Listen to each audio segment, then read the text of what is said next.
आइए आदित्य राज जी।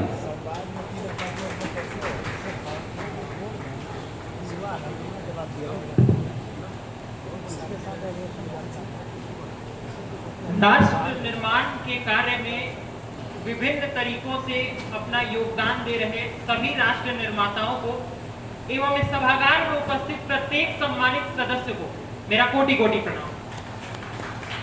ये कार्यक्रम लेट्स इंस्पायर बिहार का है और कार्यक्रम का मुख्य बिंदु युवा संवाद है।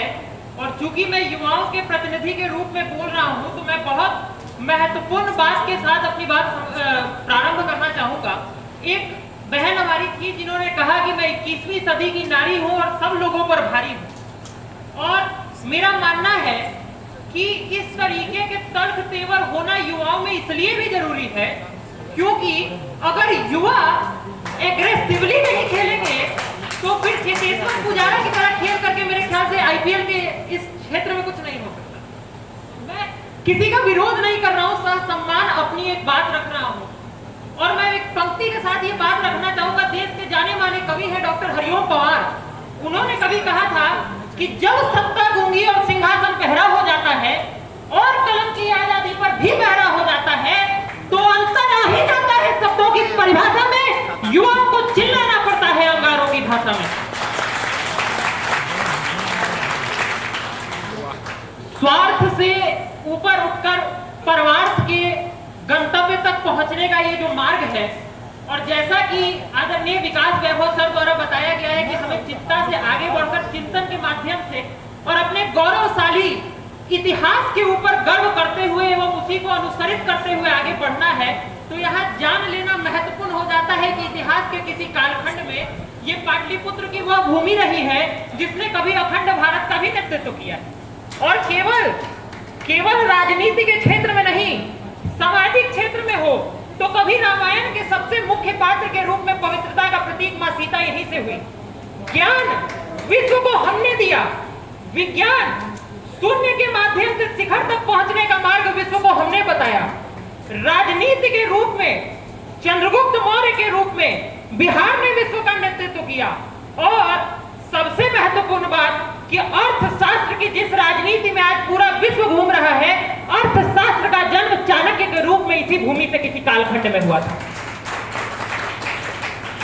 प्रेरणा के इस मार्ग पर बढ़ते हुए बिहार भविष्य और वर्तमान और अतीत में जहां फंसा है वहां हमें केवल एक प्रश्न के उत्तर के ऊपर कार्य करना है। और जिस दिन हमें इस प्रश्न का उत्तर मिल जाएगा, मुझे लगता है कि उस दिन लेट्स इंस्पायर बिहार का हम युवाओं के माध्यम से जो वास्तविक भवितव्य है वो भी प्राप्त हो जाएगा। और वह प्रश्न केवल यह है कि जिस बिहार ने विश्व को ज्ञान दिया, जिस बिहार ने विश्व को विज्ञान दिया, नक्षत्रों को संज्ञा हमने दी, विश्व को संख्या हमने दी, राजनीति का ज्ञान हमने दिया और अर्थशास्त्र का गणित हमने पढ़ाया, वह बिहार ही अर्थशास्त्र के इस गणित में आज क्यों पीछे रह गया। और जिस दिन हम इस सवाल का जवाब जान लेंगे उस दिन हम उस भवितव्य तक पहुंच जाएंगे जो हमारा वास्तविक भवितव्य है। और समझना यहाँ महत्वपूर्ण हो जाता है जो फॉर्मूला सर ने बताया था E4 का, कि कैसे हम बिहार को आगे ले जा सकते हैं। और ये बिहार पे ही नहीं, पूरे समाज पर ये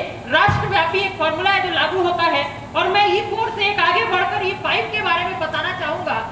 एजुकेशन, जो हमने सबसे शुरू में बात की कि एजुकेशन ही वो रास्ता है जो एंटरप्रेन्योरशिप और एम्प्लॉयमेंट के माध्यम से इकोनॉमिक डेवलपमेंट और फिर उस इगैलिटेरियन सोसाइटी में इंपावरमेंट के आधार पर स्थापित किया जा सकता है, जिस समतावादी समाज की बात शुरुआत में यहाँ पे मंच से की जा रही है। यहाँ ये समझना एक बात और महत्वपूर्ण हो जाता है कि ये प्रेरणा की आवश्यकता पड़ी क्यों।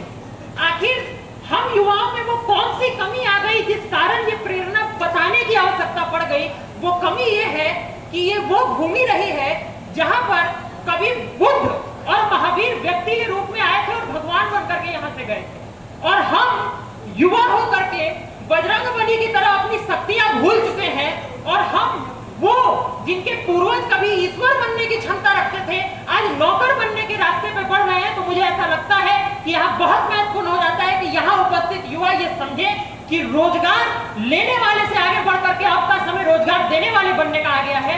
क्योंकि जो बेरोजगारी पूरे विश्व की सबसे बड़ी समस्या है, अगर एक क्लास में 60 बच्चे हैं और 2 बच्चे भी सक्सेसफुली एंटरप्रेन्योरशिप करते हैं तो वो अपने पूरे के पूरे क्लास को रोजगार देने की क्षमता रखेंगे और वैसी स्थिति में बेरोजगारी की समस्या समाप्त हो जाएगी।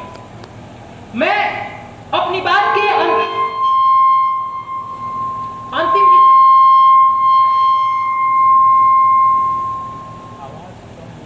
के अंतिम स्थिति तक आते हुए एक और महत्वपूर्ण बात बताना चाहूंगा ये कि आज की तारीख में वॉल्यूम भी कम कर दो, वॉल्यूम कम कर दो। एक बहुत महत्वपूर्ण विषय आज की तारीख में बहुत महत्वपूर्ण विषय यह भी है कि हम इस बात को समझें कि हमारी संस्कृति में शक्ति का प्रतीक किसको माना गया है।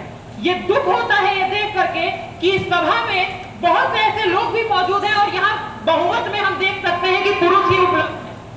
ये समय के हिसाब से बदलने की आवश्यकता है, क्योंकि गर्व करने की बात यह है कि आज आजादी के अमृत काल में भारत जब विश्व की 5वीं सबसे बड़ी अर्थव्यवस्था ब्रिटेन को पछाड़ करके बन चुका है, तो ये ध्यान दीजिए कि देश में सर्वोच्च पद पर महामहिम द्रौपदी मुर्मू बैठी है और वित्त मंत्रालय में निर्मला सीतारमण बैठी है।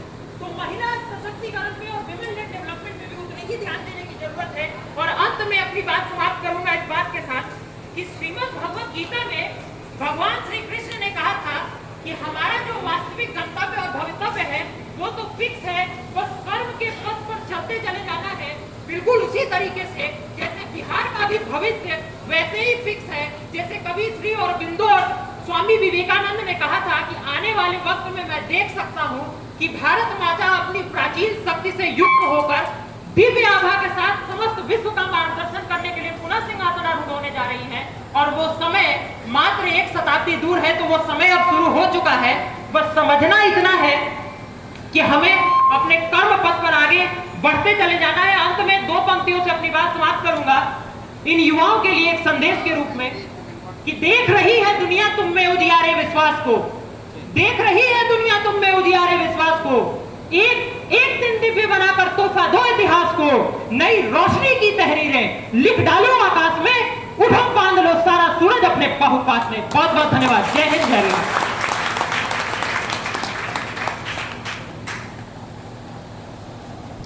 हाँ।